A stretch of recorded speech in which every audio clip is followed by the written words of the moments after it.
Hey, I'm Miles. And I'm Lion. And I'm a musician. And I'm a visual artist.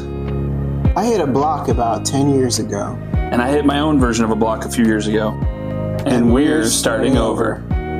This podcast is where we track our creative goals, call each other out gently, and try to stay accountable in the mess of it all.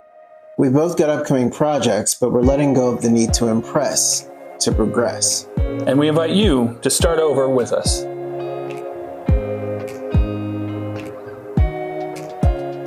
So we're back, everybody. Finally. Hi. I missed you so much. Welcome to another episode of Starting Over. We have branded ourselves with art, life, and everything, and you know that already because you're watching or you're listening. With our title, obviously. Yeah. Well, by this time they've seen. Yeah, by this time you know what you're in for. So a little behind the curtain, we just came up with the cover. Yeah, like it's so funny because you're on episode 6 now, and these things take time. These things take time. But like Lion said, behind the curtain, we took our time to come up with a name for this thing. We wanted it to be organic and feel real. And we realized about 3 episodes in that this was not just an artist podcast. Yeah. So like we're talking about all kinds of things here.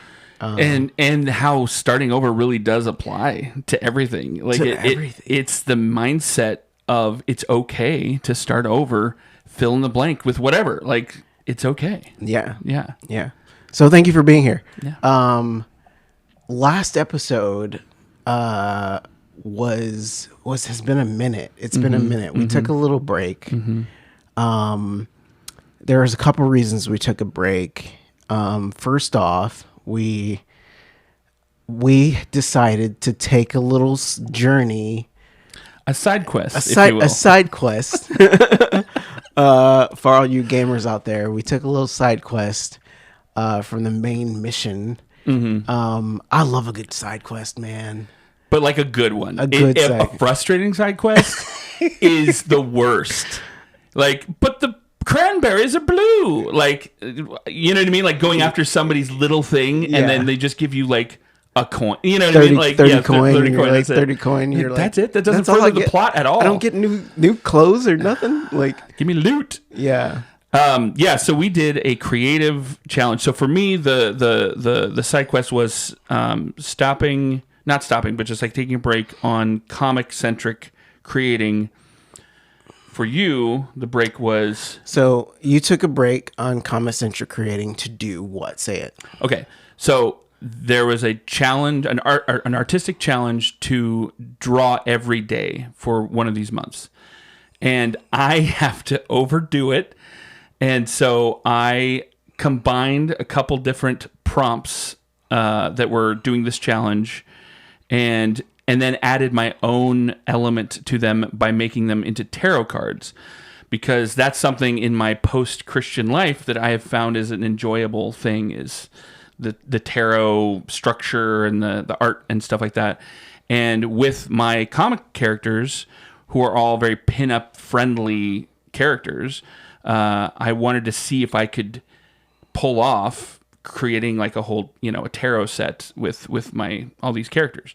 And so it actually is like, even though it's a break from the comic, it has actually helped me like be better at the artwork for the comic. Yeah. So Lion had essentially a month-long challenge to draw every day, which in terms of what we're trying to do here and what we want to present to you guys is like, we want to have things that like push us as artists, and we want to have things that grow us as artists. And obviously something like this that challenges you to draw every day and work your muscles and do the things that like challenge you to like create new techniques and brush up on old techniques and things like that. I think that this was something that was like just right at the right time to be like, let's see what you can do. And so when I looked at it, I was like, Lion, how can I get on board? I want a collab. Like, what if I like wrote you have all these prompts here. There's like 3 different prompts for each one. It was actually pretty insane. And so I was like, what if I took all 3 of these prompts with your images, and I wrote some original poetry for each day that you do an image. And he was like, that sounds amazing. And I was like, great. I think that I can do that. And it was actually like something that I was like, I'm not sure how this is gonna go in terms of like, can I actually do this? That's this 30 to 31 poems a day, or not a day, but a month, and that's one for every day, obviously. And so it's like, I don't know if based on 3 prompts with weird descriptions. Weird, yeah. The basically, I took the 3 different prompts and I used some chat GPT to help me kind of craft what the scene could look like, because I'm like, there's some things that are like easy to think about. I think Gift was really easy because it was like a girl just wrapped in ribbon laying on the like, and just like looking like she's asleep. Like that's an easy, like that scene wasn't hard, right? But then there's other stuff, like the one, the tower, with the money and the burning of the jungle, like that whole thing. Do you know what I'm talking about? I don't know which one specifically you're talking about. It's towards the end. I haven't done it yet. I haven't drawn it. Like it's in the planning still.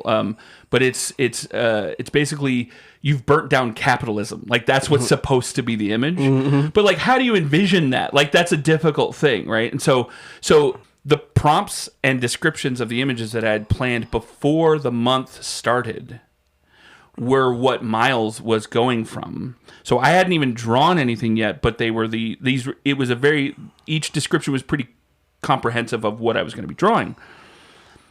So he didn't even have an image to go from. No, I did not. And so what I did was I took the words that I had before me, and I just started spitballing. And when I say spitballing, I don't mean like, I'm pretty good at free verse writing and free writing. So I did use my talents to just kind of like do free verse, and came up with, I think the first poem we sat down and we met when we started. Yeah, we met when we started. Which was a great way to start. It was. Yeah. We sat down and we looked at the prompts, and I said, okay, why don't I just give this a shot, just like off the cuff? And it was a really good like litmus test to see like if I could even like put these 3 things into my head with the words that kind of chat GPT kind of like spit out. Which weren't. I mean, they were good descriptions, but obviously it's chat, so it's not like, eloquently written or like, it was kind of just very like dry descriptive, and so I wrote out the first poem, and just kind of handed it over to Lion. It took me about 10 minutes to do, which was surprising, and he looked at it, he read it, and he was like, yo, I think you did this justice. I think it's really good. And that was the beginning of the month, and it was really surprising. So fast forward, the biggest challenge to this was actually, I was supposed to have surgery for my sinuses in the middle of the month, and the project was obviously going on the entire month. And so my challenge in the middle of this prompt challenge was that I had to not only do the 30 days, but I had to do them within 15 days. So we talked about being ADHD, or like having ADHD, and we got into that a little bit, and we'll get into it a little bit more as the episodes continue. But like, and I already said I'm pretty confident. We've gone through. You guys have heard. We've gone through like I might be autistic. Then we went through like Oh, I think it might be ADHD. I'm pretty sure that I'm ADHD because we nailed it. We narrowed it down with my therapist, and then like at this point, I've had some preliminary testing with an ADHD specialist. And what the main thing that we talked about was that one of the things that ADHD people but one of the telltale markers is that caffeine affects ADHD people. Caffeine affects ADHD people differently than it does other people. And so like one of the things I did was, because I knew I had to produce very quickly and at a high level, I don't even know if I want to say this, but like I'm in anticipation about what you're about to say. I actually, on the days that I was trying to do well, because I'm not on stimulants yet, you guys, so like do not do this at home, or don't try this at home, but I took some caffeine pills, and I took some caffeine pills on top of the regular coffee that I drink, which is a lot. But you did it with intention to produce. I did it. Yeah, I did it with the intention to, on the days that I was trying to write a lot. I took a couple of like 200 milligram caffeine pills. So I'm glad you're okay. I'm fine. I'm fine. But like what happened was kind of like maniacal, like not in like a mania, like bipolar mania sense, but like maniacal, like like creative maniacal, like because my brain was like, thank you. And I was writing like 3 poems a day, 3, sometimes 4 poems a day. And like they were fire, you guys. Like they were and so different. Like each one, yeah. like when you say writing 3 or 4, each one, what you're putting into it is specific. Yeah, does that make sense? Yeah. Like it doesn't do it justice to say I was writing 3 or 4. That means you were putting a lot of effort, but it was coming out. Like I'm not saying it was hard. No, but poems, like you're trying to bring an audience into something. Yes. And so, and each description, all these pictures are so different. Like there's not, the only theme is that they're pinups and they're a part of the same like stylized world. But other than that, they're in scenarios that are so, like the time travel one, we got farmer girl, then time travel, and then like ghost in the attic, and like so many different types of things. And you're doing it, like you're tackling it. You're like, it was so cool. Yeah, so to say one thing, Lion as an artist, killing it. But to say for myself, like I don't like to brag about what I can do and how I can do it. But this like actually showed me that myself as a writer, when I was a kid, I was a voracious writer, and I wrote and wrote and wrote and wrote and wrote. And since then, like there was something that happened when I got older and started dealing with women that cut that off, or like kind of like, you know, like challenged that. And I wasn't just doing it for fun. I was doing it because I had to like process information. And like this was actually a project that I was doing for fun, and like seeing that the talent was actually being used to create fun imagery, and like in a space where the imagery was coming out not only in a good way, but like on a given day in 3 to 4 different specific ways, quickly, and in a way that like when you think about children's books, kind of I'll put it that way. When you think about children's books, I was writing 3 different or 4 different Dr. Seuss kind of situations a day. And I'm just saying that's a new project. Let's put a pin in that idea for real. Like let's put a pin in that. Like making some books. Yeah. Like it was good. It was a good exercise. Yeah, for sure. But so when we started this, there was this energy of 0 consequences. if it doesn't happen, no sweat. If it does happen and it doesn't get seen, bummer, but no sweat. If it goes viral, cool. Like there was no negative. It was all positive. And so with the built-in structure like that, and then you were given like, all right, you have until the 16th because you want to. Yeah. And then you went and you just fucking dove so deep into it, and you found that you were actually like enjoying it and having fun and like excited by it. Whereas because if we hadn't taken the break, the things we're doing are very focused. Right. You know? So to that end, I think the big lesson here is like sometimes take a break from the thing you're doing and do something completely different. Yeah. You will gain more for the thing that you are wanting to work on. Has it informed that writing at all? Like delivering? Actually, there was a lot of information going on into my creative headspace about the project that we were working on. We're kind of referencing the spreadsheet right now of the big project that we worked on together. There were a couple of prompts that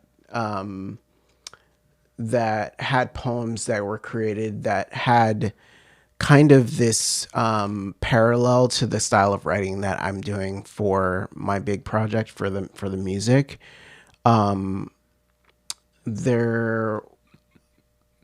Closet Monster definitely was. Yeah, it was definitely a big one. So there were times when the writing kind of crossed over into rap / like hip hoppy spoken word. They had Tude. Yeah.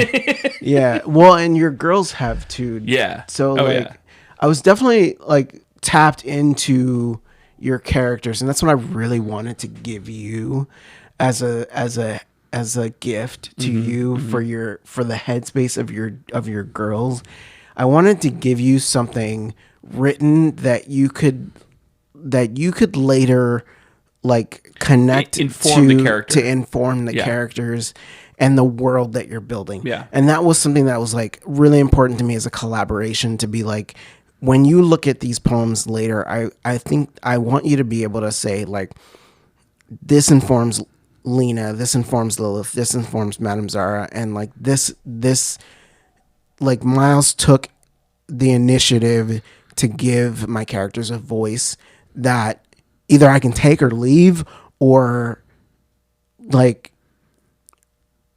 or I, as the creator, I can take little bits and change others, yeah. but it's something that helps me create the world more. Yeah. That's it. Yeah.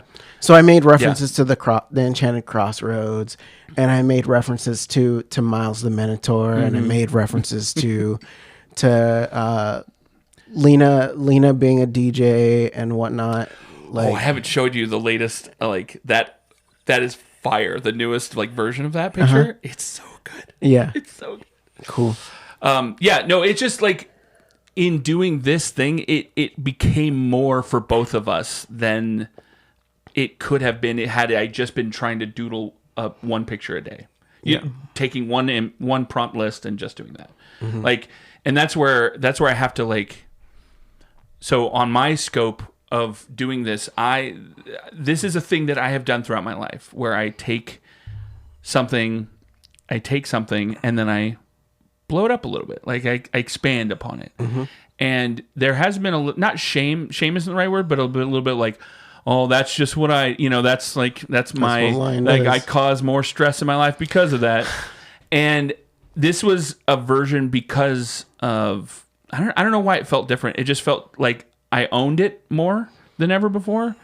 And that's a strength that I have, is to connect dots that nobody else is looking for, and then make a thing happen. And I wasn't thinking about you in the project, but once you said it, it was like, yes. And then it became this cyclical thing of you would write, and then your poem would add on to the description in a way that I hadn't seen the description fully. And so it focused the picture more. And now that we're outside the constraints of time, and I'm still going to finish all the pictures, I I'm making sure that the poem's imagery is even more so in. That's what I'm trying to say, is that because I missed a couple things on some of the images that should have been in there, and the timing was what it was, and I just tried to get it done. But now basically it's kind of like having a children's book where it's like the deadline, there's no more deadline, and I just get to make the images and enjoy the process.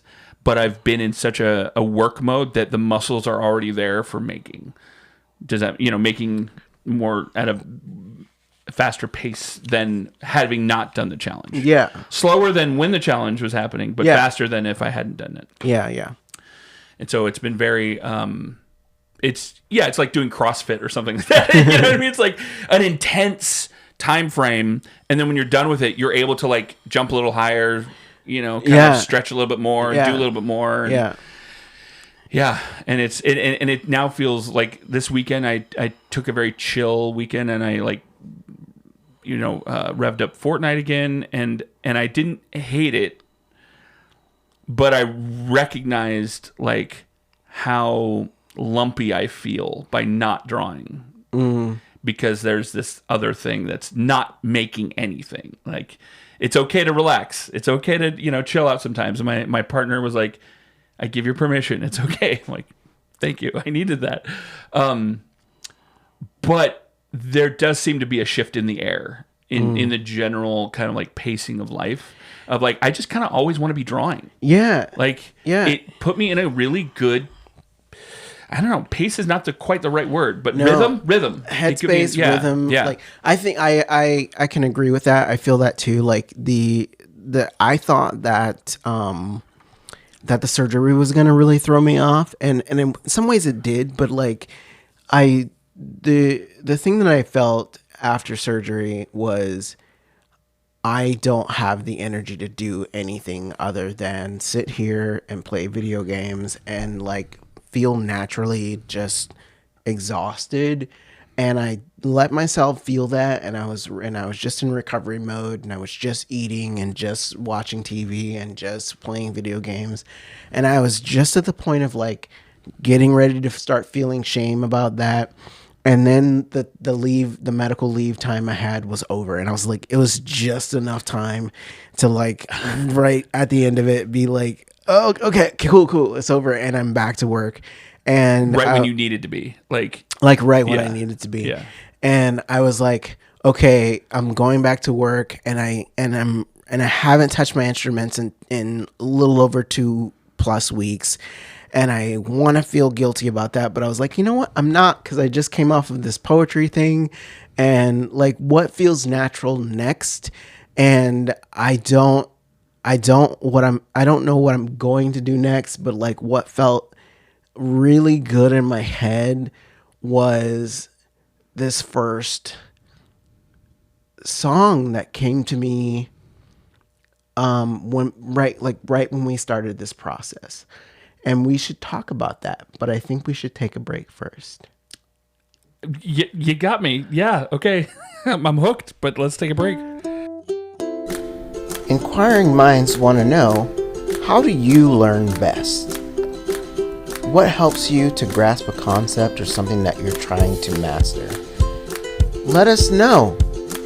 Send us an email at startingovercreative@gmail.com. We love to hear how you learn and grasp new concepts. Thank you, and have a nice day. Okay, so we were I need to clarify something. So we were talking about this. So I had a song idea, and what I wanted to clarify is that this is the first song idea that I had for the Miles Lawrence new music project. Gotcha. Before we started recording the podcast, this is what brought us to the Starting Over concept.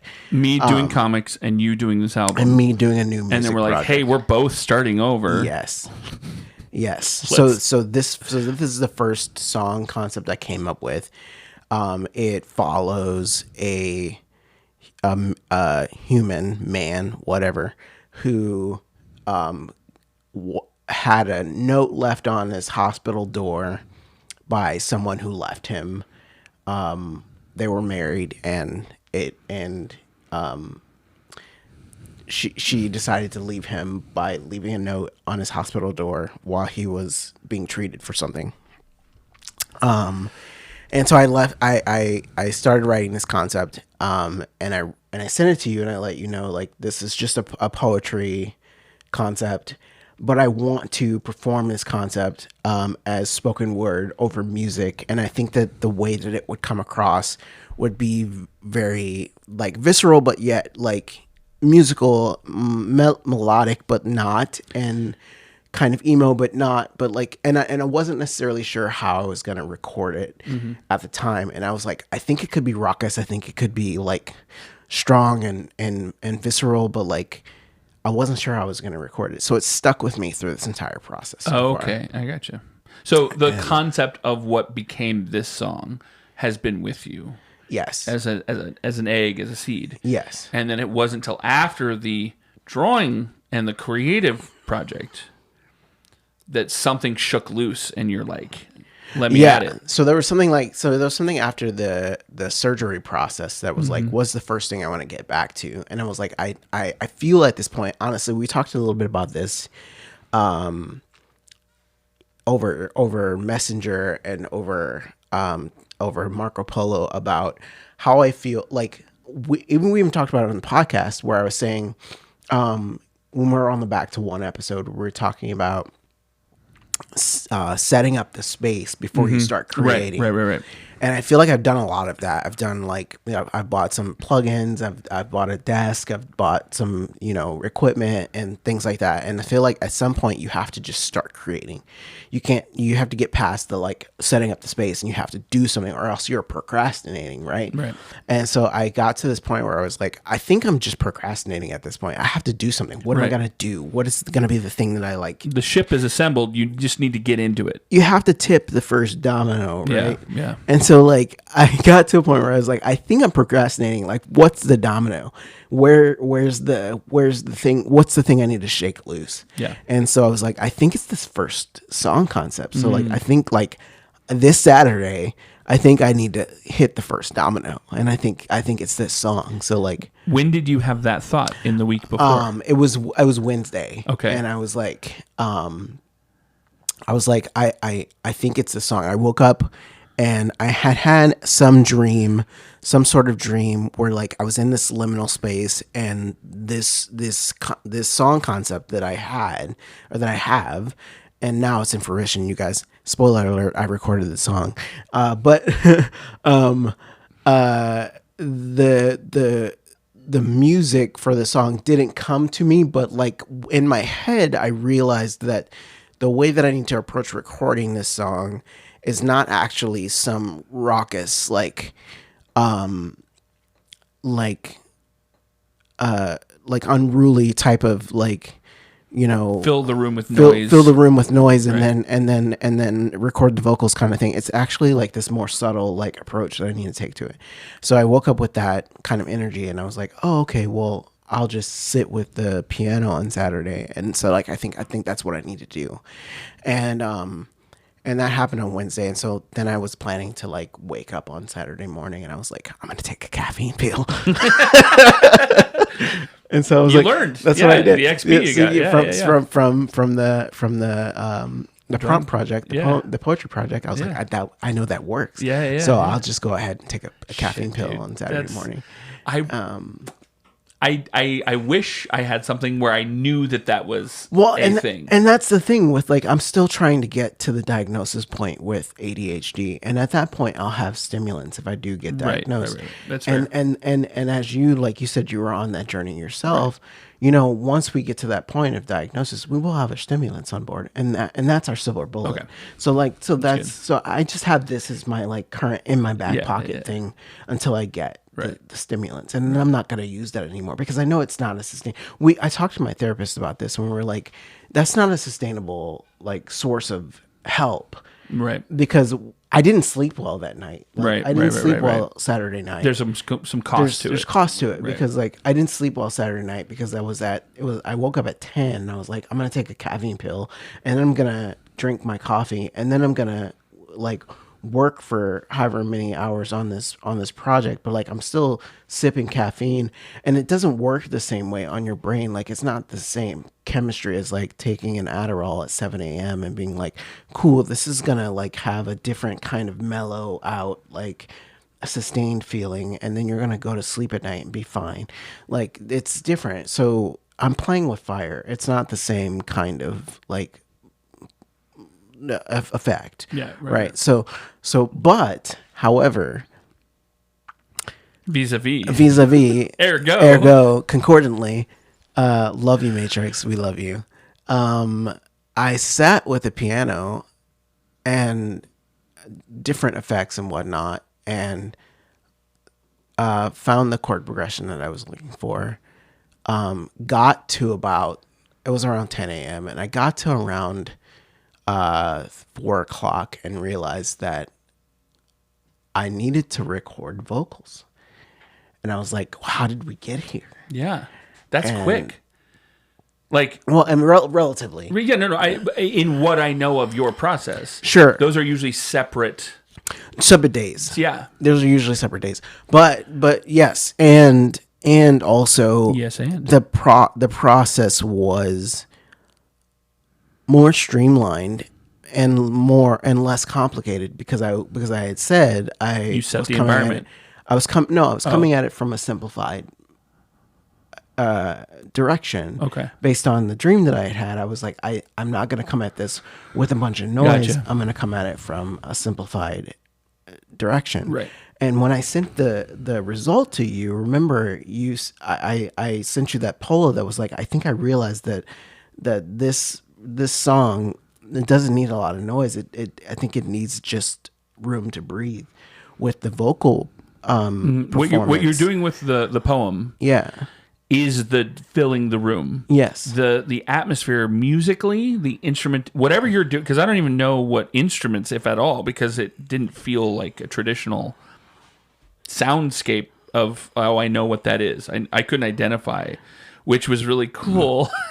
To be like, oh, I've never heard this before. Like those first couple like sounds in there, that make it feel like I told you it's like fuzzy. It's like a cat is on piano strings kind of thing. Like, whoa, what is this? And it didn't need to build because the vocals come in and then you're in the story and they just lay down a nice like comforter blanket. Like that's what the sound. It was very minimally musical, so that the story could lay on top of it, right, and come through without it distracting with the music, right. You know. So I appreciate that you said that when you told me, it didn't need much else, and we'll see how it plays with the focus groups, but like, I think what I managed to do was just like tell my story, and I think that's all this first draft needed. Yeah. I may add, like some like accent hits in the second part of like drum hits or things like that. Because an album is the project, a whole cohesive thing. Right. I think giving room for, you don't know yet what to do with this until the whole thing is created, and then you'll can go back. Do you know what I mean? Yeah. Like just like the prompt challenge. Yeah. Like starting, it was one thing, but it was only till like it came like till you finished a poem, and then I can go back and like so allowing for that. Like this feels great to just kind of preciously put aside now. Right, and I think that the thing about this is that I hit the first domino, and not and we you sent me a couple of things about just getting started and like starting the process. And even if you're not sure about the first draft, or even if you're not sure about the first thing you put out, like actually starting and getting the ball rolling, and like even microcosmically, as we're talking about starting over on the first song, you put out the first song and you might put out a second song and realize the first song is crap, and then going back and starting over on the first song and being like, oh, well, this doesn't fit with the second song or the third song, or the third song sounds like the first song, and then like microcosmically starting over within the bounds of the album itself. Like, I think that the process of doing a project, you have to realize that it's all this big thing. And I think also I realized as I finished the first draft of this first song that maybe I'm not even doing a whole album. Maybe I'm doing a 5-song EP. Right. And that's chapter 1. Right. Or like I even... There's a story to tell, but the form that it will finish in, you don't know right now. Yeah. And you're open to that. Yeah. So like I had a moment of like, what if my multiversal story is like an EP of 5 songs that's like Earth 261.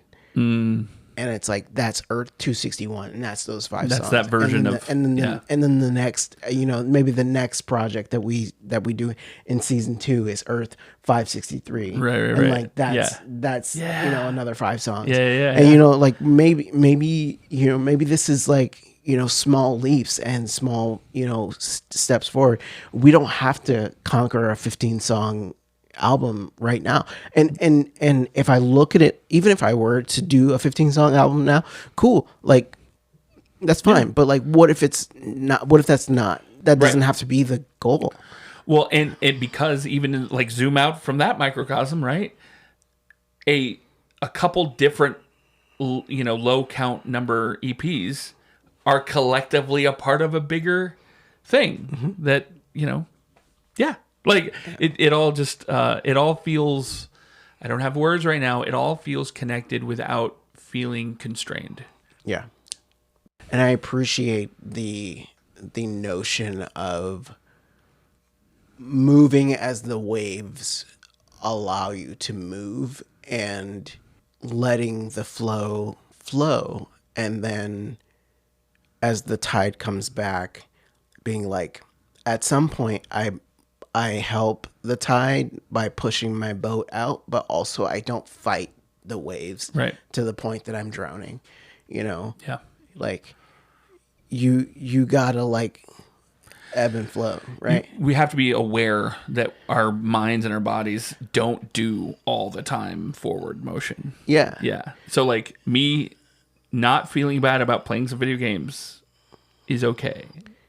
Yeah. Because like what you were saying about creating your space, and now you're just like knowing that too is a growth mindset too, that you realize, oh, I kind of have everything I need because you put in the work. You put in like, it wasn't necessarily a creative task, right? To create a space.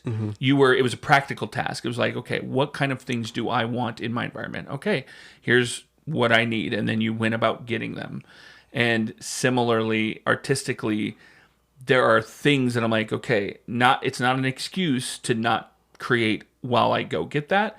But I know that in my environment, that will be a help for when I am in a creative mode, right? To lessen the distance between, oh, maybe I should draw and then drawing. Like, and so I don't know what I'm saying, except that like, good job. Like you did it. Like you're doing the thing of when you're not in a creative state of flow, still kind of working on the practical stuff, so that knowing that when the natural flow occurs, you're able to just jump into it and go with it, ride the dragon, as it were. Yeah. And you rode that dragon. I'm really happy that when I was ready, like all of the shit was in place. Like I just turned my computer on, pull my keyboard drawer out, and it's there. And like, I didn't have to futz with things or move things around. Like, I was just like, it's all here. And there's no excuse. Yeah. There was nothing holding me back.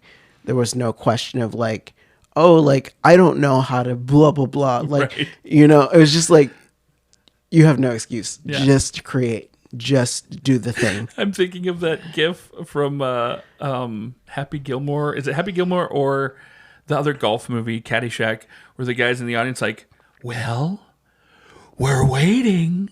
Like, everyone's just, you're here. You're doing, like, go, hit the ball. Yeah.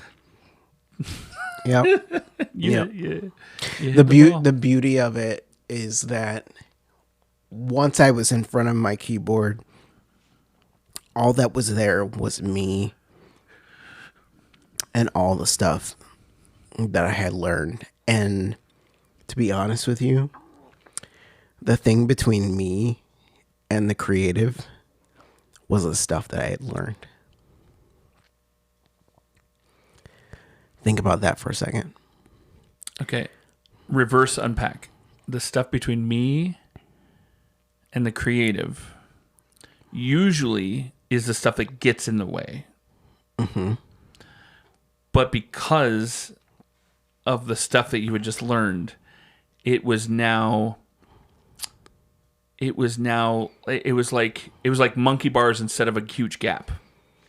So The stuff that you had learned gave you that sort of, oh yeah, I've just did this. I just created within a structure. Now I have no structure and I just get to create. Is that no? What okay. I'm trying to say, Okay. Ed, there were points in writing, in composing what I was doing yesterday. So it's Sunday now. We're recording on Sunday, and I recorded my song on Saturday. There were points in composing what I was doing that I was acutely aware that I was going from a major fifth to a major fourth, right? And then I was like, but what do I do next? And then my brain was like, well, you could go to a major fifth, or you could go to a major third, or you could go to a da-da-da-da. And then, like, I had to be like, what sounds good? Mm-hmm. What sounds good? What feels right? Mm-hmm. And there was literally a gap between what sounds good and feels right versus what do the rules say. And I realized that I have not yet, and in my studies based on this podcast and what we've talked about what I'm learning about the drone and the scales and the things that I like understand about music theory, that I have not married the two quite as far and as well to have what I feel when I play music versus what is the right thing to do according to the rules. Okay. So there was a literal point in that song where there's a transition to a second part of the song. And there's another point in the song where there are some string pads. And I did not use the rules to find those. I had ear, and I was like, this is what my ear hears, and I need to find that on the keyboard. And I knew where to find that on the keyboard based on what I've learned, Right. which is great. Right. Because I was like, oh, my ear hears, blah, blah, blah, blah, and I know that's where to go to find those things. And I'm like, that's easy to find, which is great. Love that. Love that for myself. Love that for you. And I also knew based on what my ear hears and where to find that, like how to find those string pads, which was great. But when I played those things, I was not acutely aware of like, do the rules say I should play those? I get when you say rules. The rules of music theory have these notes go with these notes on a Right. scale based on like math. Right. It's like a branching tree. Like when you hit this fork, these are the forks you can go. Yeah. And you're like, there's a tree? Like you were just going with what you were feeling. What I hear that sounds good. Right. What I hear, so honestly, what I hear that sounds good is one thing. That's based on input. What you hear that sounds good is based on input.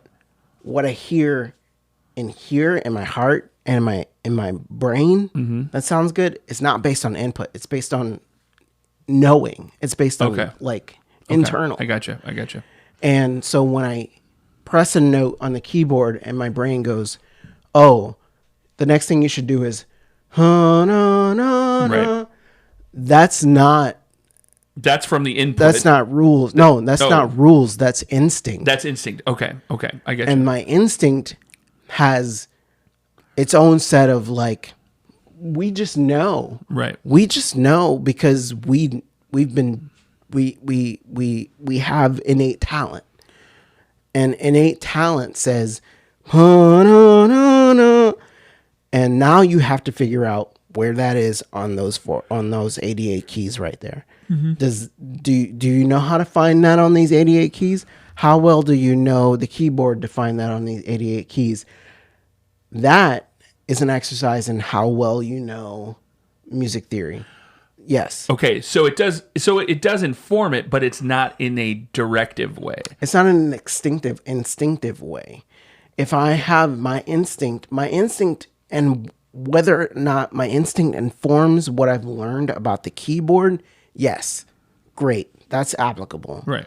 But when I start learning music theory in terms of like music theory rules and math and mixolydian and this and that, blah, blah, blah, major theory, blah, blah, blah, you know, like you should go here from there and there from there and there from there and there from there. Like my brain doesn't work that way because my brain hears its own shit. Right. And my brain is like, you should do this. And I'm like, but the rules say that I can only go here and here and here. My brain's like, I don't know. I think we should do this. And then when my brain goes, I think we should do this. And I go, where is that on here? You're right. Okay. I like that we're painting a very broad picture of how to delineate this, because I don't do music, so I don't understand, and so Right. Yeah. So when my brain goes, where, and I go, where, how do I find that on my guitar? Mm-hmm. And that's where the mess, quote unquote, the mess comes from of trying to learn actual music, because my brain hears its own soundtrack. Right. And I'm like, listen, brain, I love you. I love what you're hearing. How do I find that on my instrument, bro? Right. Like, would you say that this goes back, because I'm remembering the analogy of the ABCs, where like coming up with a song kind of helps you learn the basics of the language to then craft poetry. And so what I'm hearing from you is the music theory stuff, the input stuff, that's the getting to know all of the pieces that it takes. And then your brain and your instincts are where the poetry is happening. Yes, you're correct. And also, the frustrating part about that is a lot of times my brain is on chapter 9 and my learning is on chapter 2. Right. And the frustrating part about that is that, like, I'm like thinking of triad number 475 plus diminished augmented seventh blah, and my learning is like, what's a fifth? And I'm like, I know what a fifth is, dude. Like I'm thinking of like 16th note quarter triad. So that's interesting, because I think when we first started things, you were in a willing, and I'm not saying you're not, I'm just saying this is what the vibe was, a let's go back to basics mentality. Yes, right? and I also, when I start composing, feel like my brain is not compliant. I like when I start composing and my brain does some shit that I'm like, bro, I know 1, 3, 5. Can you just calm down for a second? Like, I know how to find 1, 3, 5. Can you give me something that like fits within that? And it's like, no, jazz all the time.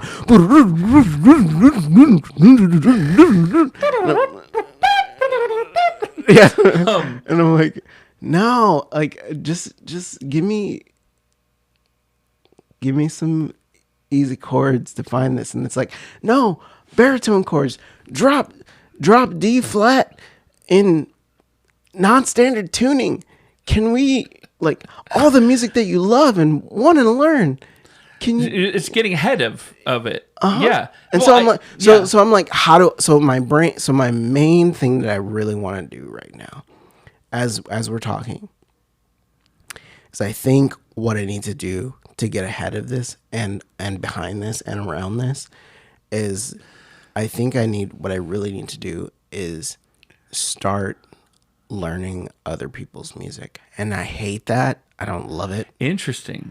I don't love it. Okay.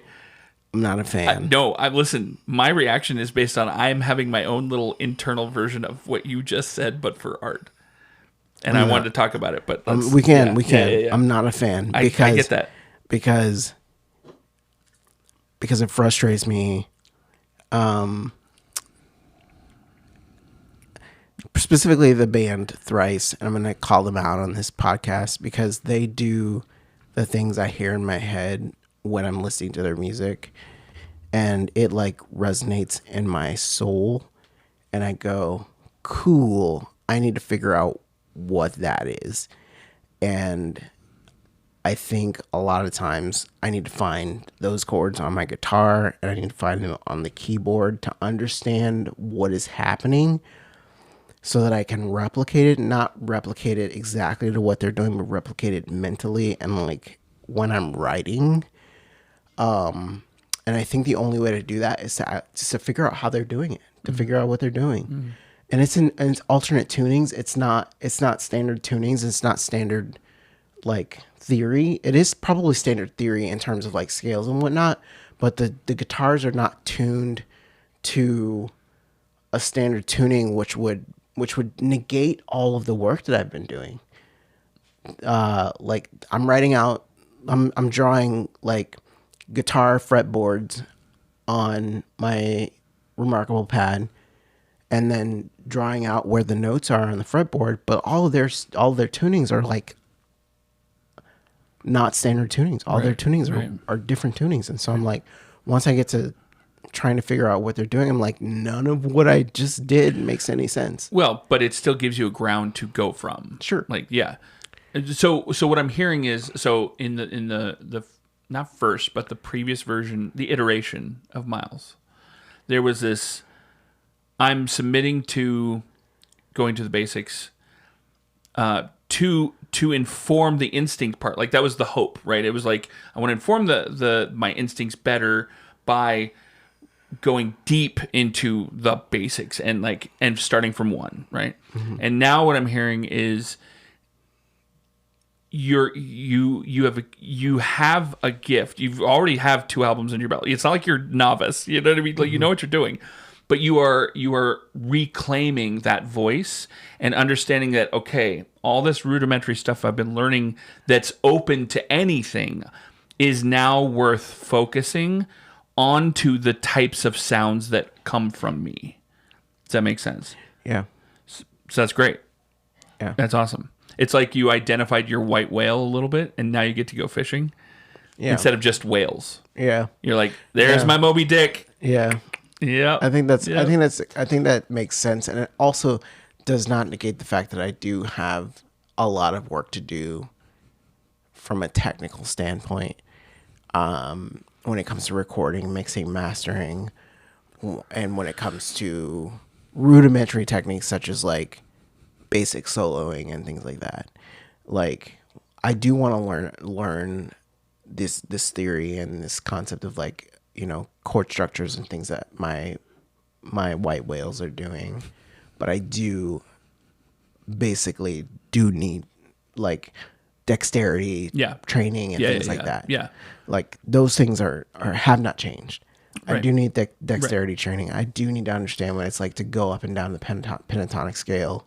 I do need my meditation practice and things like that. But like when it comes to composing, I can't be focusing on the major scale, the basic major scale. Like that's just you want it to resonate with who you are. Yeah. Yeah.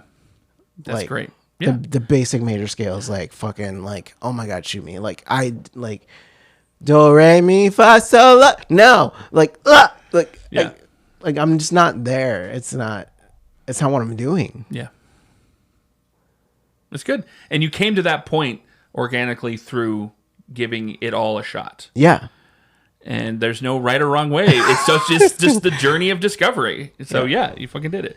So the thing that's similar, not the same at all, but it strikes me as similar in that I've recognized a thing and I need to acquiesce that it's okay. It's not horrible. So we talked in a previous episode about not wanting to do, for you, it's cover bands. For me, it's fan art. And because I feel more like the output and what I'm doing, not that it comes out quicker, but that I feel like my pace is at a higher pace, that I do know strategically it would help me get eyes on all of my other art if I did an occasional fan art character. That's it. And I just kind of had to accept that that's okay. That being said, I still am going to try to pick characters that are like just still a little unique and interesting and not quite fully. So I'm working my way into it, but I know, but I honestly, it's hard not to recognize that it is a strategy that is helpful for artists of the visual medium to get people onto your page. I would love to see your take on like Rogue or like. Do you know who my first person is? Who? It's the secretary from the Ghostbusters, the nerdy girl. Okay, interesting. Because it's a personal request from Nick. Oh, okay, interesting. The next person I want to do is Carmen Sandiego. Ooh. Yes. Carmen Sandiego. I have had an idea of Carmen Sandiego and Where's Waldo in a very like compromising position. Okay. Because they're kind of similar things, things, you know what I mean? Yeah. But I don't have anything planned beyond that. But it's that kind of thing where it's like it's a known character, but they're not like hot right now at this moment. Sure. But everyone knows who they are. Sure. You know? So that's my version of doing a fan art type thing. Okay. But yeah, I'm open to it. And to me that's growth. That's what you just described is a growth thing. Yeah, I feel and I'm feeling that. Yeah. That this whole drawing prompt thing has really kind of speed run growth. It has, and it does make you like realize what you want your focus to be. Yeah. Like when you get into a place and you're like, but actually I don't want to sit down and do major and minor scales like all day. Right. I want to play my baritone guitar and like, feel good about it. Like I don't want to just be like woo-doo, woo-doo, woo-doo, woo. Like you know, like I got shit to do. Like yeah. It's this weird dichotomy of like being open to whatever and then having an existential moment of like, oh shit, I could die at any moment. I want to get this. I want to get working on this. Shit to do. Yeah. So let's go ahead and talk about that for a second. I don't know if we've told the audience, like, the reason I had surgery is because did we say this already? No. They looked in my nose and thought that I had they found a tumor and we had to check and see whether or not it was cancerous. So it was benign, thank God. Or benign. Thank science. Freudian. Thank science. Thank goodness. Yes. Thank the doctors, man. That they did what they did. Thank the medical process that it was science, or that it was benign. Thank the flying spaghetti monster who fully endorses science. Yeah, so it was benign, and they just wanted to get the rest of it out. So like they went in there and, you know. Your description of an ice cream scooper, melon baller, but a melon baller, but a tiny one, like a tiny melon baller. Melon baller. You know, scooped out my sinuses and got the neoplasm. Ooh, the medical cool name. Medical term for a tumor. Neoplasm. Got it out of there, and if you have not noticed, my voice changed between. We were editing episodes and we were like, dude, your voice sounds different between episode 4 and 5. It's gotten lower. It's gotten lower. Now. Yeah. No, just in general, like it's if you listen to episode 1 and then the latest episode, there's just octavely, just like a little My bit. voice is gonna okay, cool. Yeah. Yeah, so there's things going on with my You're voice. cooler, It's because Miles. my sinuses are being worked on.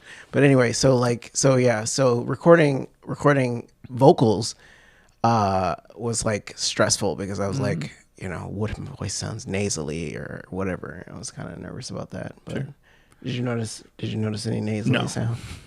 Okay. I was not thinking about that. That was you not a weren't thing. thinking Yeah. Well, You though in the past, you do have a nasal range like that it can come off sometimes. well, that's an emo thing. That's sure. kinda- Yeah. So I'm saying it's a possibility, but that wasn't a part of the makeup of this piece. Okay. Cool. Yeah. Well, the song isn't out yet, but Do you have a name for it? I'm just gonna call it Note. Sorry, I didn't know that's the name, and because that's the piece, that's the part of the song that kind of hits visually. Yeah. Everyone knows what that looks like. Yeah. Leaving a note, that's like, okay, we know what that, like it could be a sticky note or whatever, but the context of which Yeah, like if the it's note just is like left. it's like a origami note, or one of those notes that you like fold back and forth to like pick a flip. Or it's a napkin and it's like a It's a little note on a crinkled napkin. and it's just Oh, man. tossed. Like That's so- it's so universally And- like yeah. projectable. Everyone can project what they feel, but Yeah. note is a great name for it. I'm kind of over the days of like giving my songs emo names. I've given my songs exorbitantly long names in the past to be like Fall Out Boy because I'm a Fall Out Boy fan. It was a fun thing at the time. It was, but like now, I had originally wanted to call the song "Alone in a Hospital Bed," but I was like, never mind. I'm just gonna call it Note because that's pretty succinct. And it's also got some nice layers to it. Notes, Yeah. music, like, you know what I mean? Like there's some, it's nice. Yeah. It's painful. Once you know the song, you're like, ooh.